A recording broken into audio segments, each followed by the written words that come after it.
근본적으로는 젤렌스키가 우크라이나 강경 민족주의 세력의 포섭이 되고 그 안에서 움직이는 사람이다.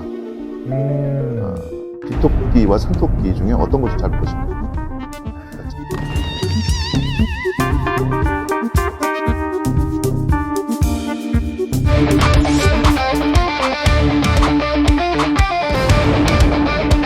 아니 그 원래 예. 코미디언 배우였는데 예. 넷플릭스에 지금도 볼 수 있거든요. 예. 그리고 러닝 입고 나와가지고 예. 그분 운동도 얄궂어요. 아니 나 진짜 그러니까 우리나라에서 뭐 국민의 종이라고 하는 그 이름을 쓰는데 네네. 정확히 번역하면 뭐 국민의 머슴 뭐 이런 시트콤에 출연을 해서 그죠. 예. 당시 우크라이나 사람들이 정말 바라는 대통령의 모습을 보였기 때문에 인기를 얻고 참신한 신선한 인물을 찾는데 그 인물로 낙점이 된 거죠.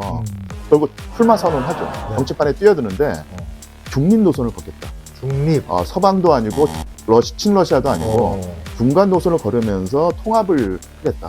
그랬어요. 아, 이미 이제 러시아가 침공하기 전에 음. 우크라이나 내에서 먼저 내전이 있었거든요. 그렇죠. 우리나라의 많은 분들이 우크라이나라고 하는 평화로운 나라를 갑자기 러시아가 맞죠. 들어가가지고 뭐 공격했다고 알고 있는데 사실 그 전에 이 루안스크와 돈바스에서 친러시아계 주민들이 많이 죽음을 당하고 있었어요. 우크라이나에 친러시아 정치 세력과 친서방 정치 세력이 팽팽히 맞서고 있었던 네네네. 게 2013년까지였습니다. 2013년. 근데 서로 격렬하게 대립을 했지만 그래도 힘의 균형이 이루어져서 어느 한쪽으로 쏠리지 않았어요. 내지는 정권을 서로 주고받습니다. 한 번은 친서방 대통령, 한 번은 친러시아 대통령이 왔다 갔다 하기 때문에 힘의 균형이 맞춰져 있었는데 2013년, 2014년 겨울에 이른바 유로마이단이라고 하는 사건이 일어나요. 거기서 어쨌든 간에 친서방 세력이 승리를 거두고 친러시아 세력이 패배했어요. 그러니까 시민들이 시민들.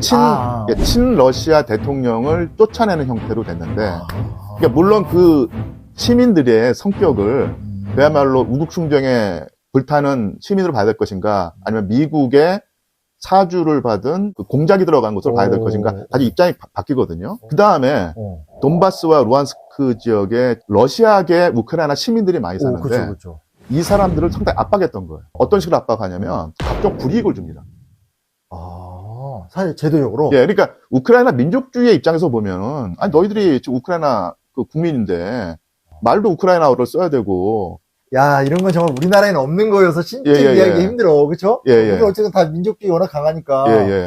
우크라이나의 공용어에서 러시아어를 빼는 어떤 입법일 텐데 이게 이 말을 쓴다 안 쓴다 표현 정도가 아니라 우크라이나 안에 있는 러시아계 주민들을 2등 국민으로 강등한다는 의미예요. 유대인들 다루듯이. 나치가. 그러니까 이 사람들이 가만히 있지 않죠. 그 분리독립 운동이 일어나니까 우크라이나 민족주의자들은 아니 이것들이 어떻게 우리나라 그 안에서 딴살림 차리냐 하면서 서로 이제 그 우크라이나 정부군과 분리독립주의자 부대 간에 교전이 일어나요. 최악의 사례네. 그러니까 또 우크라이나의 극우 민족주의자들이 민병대를 결성해서 정부군과 함께 분리독립주의자와 싸웁니다. 그게 이제 뭐 신나치 이런 얘기 나오죠. 네오나치죠. 네오나치. 아조우 부대라는 거예요. 맞아. 그러니까 이 푸틴이라든지 러시아 국민들도 아니 우리 같은 핏줄이 죽어가고 있다고 하면서 또 이제 러시아 민족주의가 또 간접적으로 내지는 직접적으로 도우면서 이 판이 퍼지죠. 이거 옛날에 뭐 2차 세계대전 때 뭐 범슬라브 약간 그런 거들이 비슷하네요. 그러니까 모든 게 얽혀있기 때문에 그렇습니다. 그래서 우리나라에서는 아조우 부대하면 뭐 한때 말썽을 저질렀지만 이제는 그 우크라이나 군대 정부군에 편입되어서 러시아와 가장 격렬하게 싸우는 아주 정예 군대라는 식으로 표현됐었는데 그렇죠. 이 아조우 부대가 정말로 네오나치 나치 성향이 강한 사람들이에요. 우리나라 너무 선택적 정보가 들어오니까 막 나라가 정말로 그 내전 사태가 벌어지니까 나라 꼴이 말이 아니잖아요. 그러니까 우크라이나 국민들이 완전히 그 신물이 났던 거예요.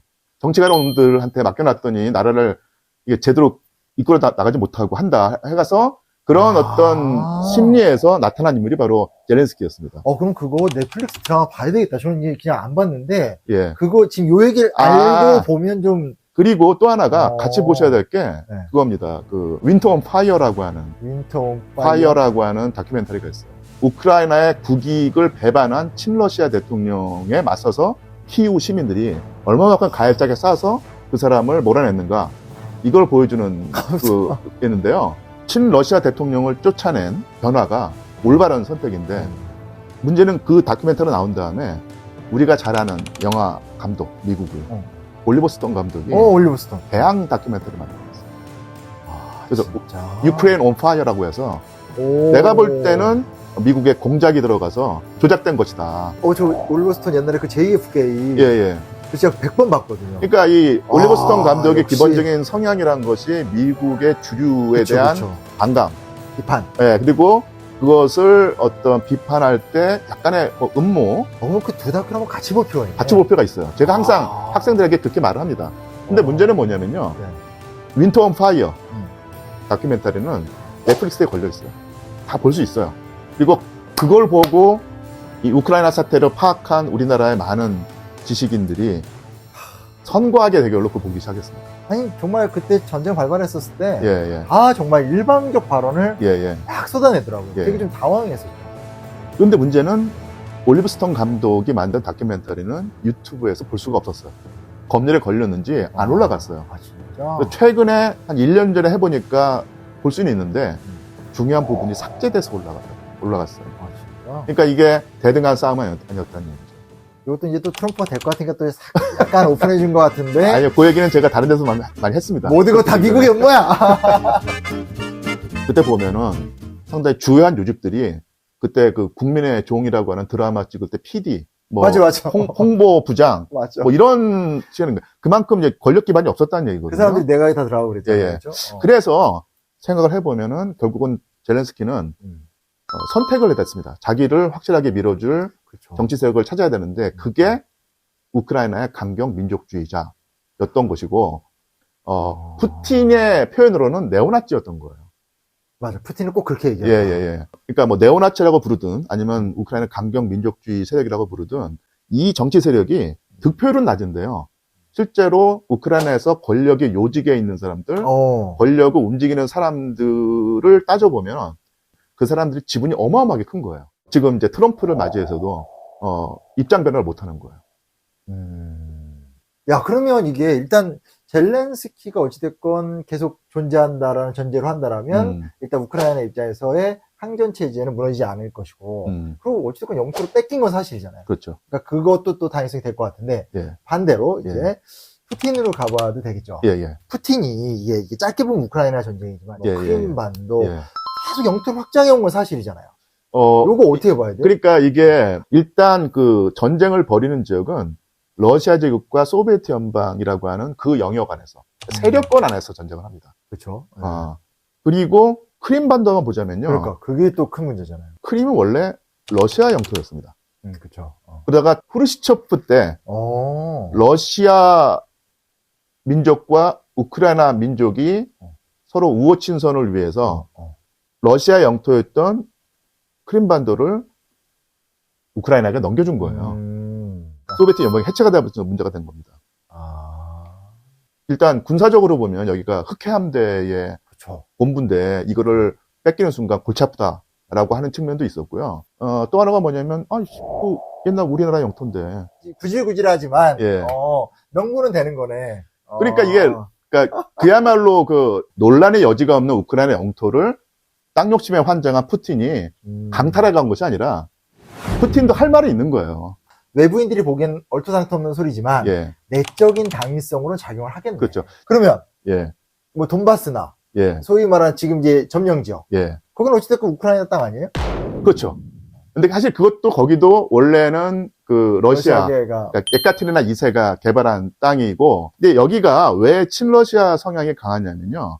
원래 그 우크라이나가 드니프로 강을 경계로 해서 그렇죠. 동쪽과 서쪽이 있을 때 동쪽이 러시아 제국의 지배를 많이 받았기 때문에 러시아 성향이 강하죠. 더군다나 1930년대에 스탈린이 전체 소련을 공업국가로 만들 때 집중적으로 여기서 돌발 퀴즈. 소련 갑자기요? 시절에 대규모 공단 지역을 일컫는 알지. 콤비나트죠. 예. 스탈린이 그 소련의 그 콤비나트를 세울 때 의도적으로, 집중적으로 콤비나트를 세웠던 곳이 바로 이 우크라이나 동부였어요. 세 가지 정도 요인이 있을 겁니다. 하나가 뭐냐면 일단 거기에 지하자원이 많아요. 두 번째는 뭐냐면 서쪽엔 서방과 가까우니까. 그렇죠.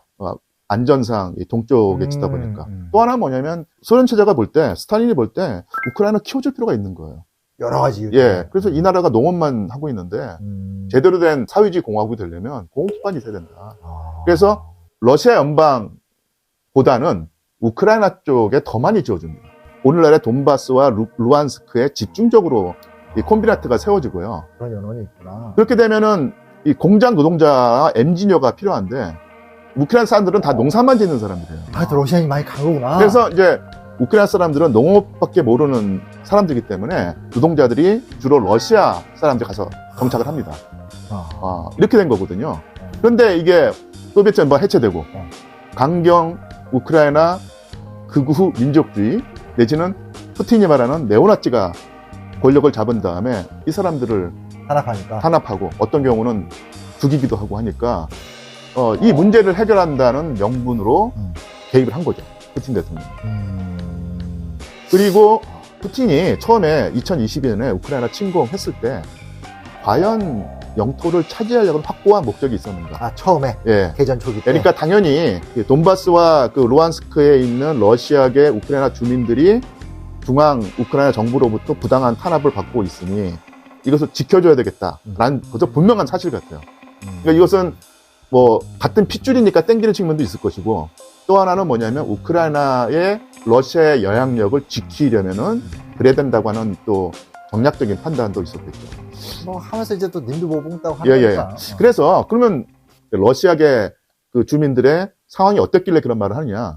유명한 그 연설이 있어요. 포로셴코 대통령이라고 우리 우크라이나 어린아이들이 유치원에 다니고 좋은 교육을 받을 때 돈바스에 사는 그 분리독립주의자 아이들은 지하실에서 살 것이다. 이런 말을 해요.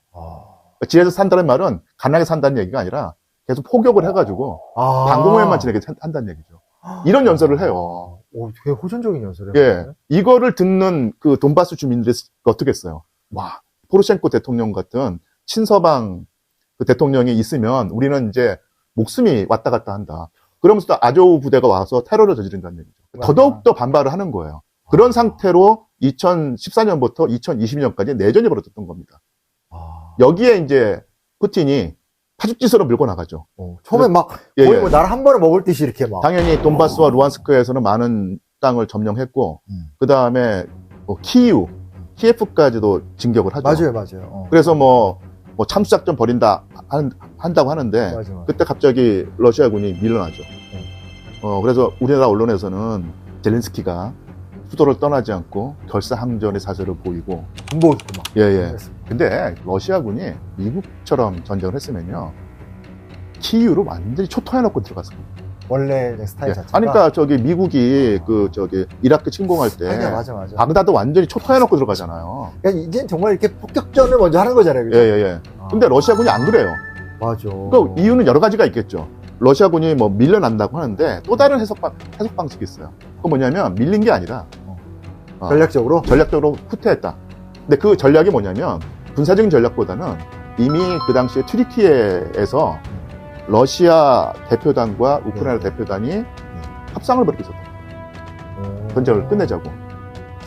시작하자마자 한 2달인가 석 달 지난 다음에 협상 내용이 뭐냐면 러시아군이 점령한 영토에서 우리 그냥 철수하겠다. 아예 싹 철수하겠다. 그래서 그 지역에 있는 러시아계 주민들의 어떤 인권과 생존을 보장해달라. 그리고 예전처럼 자치권을 많이 주어라. 그러면 이제 우리가 물러나겠다. 이게 큰 양보잖아요.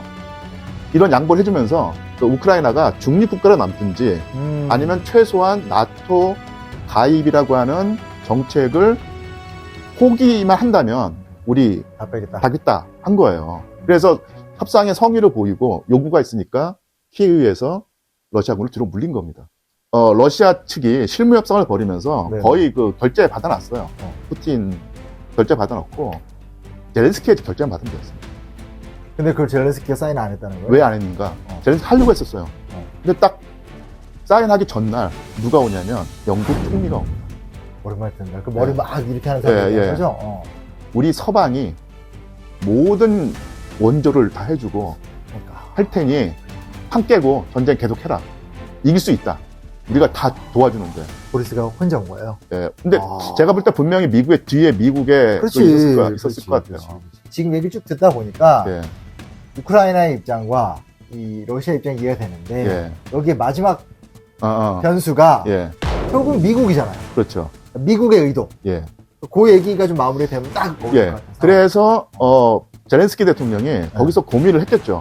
근데 결국은 보리스 존슨의 말을 듣습니다. 아마 분명히 그 서방과 미국의 도움을 받으면 승리할 수 있었고 믿었겠죠. 그래서 이제 전쟁이 3년 동안 지속이 된 겁니다. 정말 영웅이 제국기를 모르는구나. 예, 예. 그렇게 됐을 때 푸틴이 어떻게 생각했겠어요? 이것들 나 뒤통수 친다. 협상을 했는데 이 영국 놈들이 앵글로색슨이 와가지고 판을 깨버리더라. 철수를 했더니 오히려 더 군사력 강화해가지고 반격을 한다. 바이든이 막 목이 주고. 예. 요번에 젤렌스키는 트럼프랑 얘기하면서 계속 강조했던 얘기가 러시아가 계속 협상을 깨고 약속 안 지켰다고 하는데 그거 듣는 푸틴은 완전히 환장했을 거예요, 아마. 분명히. 그러니까 미스크 협정에서 완전히 그 뒤통수 맞아가지고 열받은 푸틴이 그 전쟁에서 초기에 우세했는데도 양보를 해가면서 협상을 시도했는데 또 한 번 뒤통수 맞은 거잖아요. 절대로 나쁜 서방 말 못 믿겠다. 라고 하게 되면서 그다음부터 이제 본격적으로 한 거죠. 그리고 나서 어떤 일이 벌어지냐면은 우크라이나가 서방의 원조를 받아서 대대적인 반격을 했지만 그 반격을 막아내죠. 막아낸 다음에 그 다음에 이 영토를 돈바스와 루안스크를 러시아 영토로 헌법에서 선언을 하고요. 그 다음에 그쪽에 주민 투표를 통해서 지지를 받은 다음에 국적까지 부여합니다. 지금은 영토 반환이 불가능해요. 푸틴의 입장에서. 국적도 최근에 뭐 여권 발급 이 얘기보다 훨씬 더 디테일하게 들어가요. 예. 지금 이 그 전쟁이 지금까지 우크라이나, 러시아의 두 나라의 분쟁이라는 것이 아니라 정말로 전 세계에 엄청난 그 격변을 불러일으키는 대진동. 그러니까 지구의 지표면이 완전히 바뀌어버리는 현상이 벌어진 거예요. 근데 이건 진짜 사실 예측이 잘 안 되네요. 그렇죠. 앞으로의 상황이 이게 어디로 갈지 모르는 건데. 그래서 사실은 이 침 선생님도 역사를 공부한 사람으로서 자부심을 가지고 있겠지만 이 전쟁을 분석할 때 일단은 그 우리나라에서 러시아인들의 특히 푸틴이 어떤 입장에 있는가가 아직 전해지지 않았고, 그 다음에 그 왜곡된 측면이 있다. 그래서 그 말을 한번 우리가 알아봐야 된다.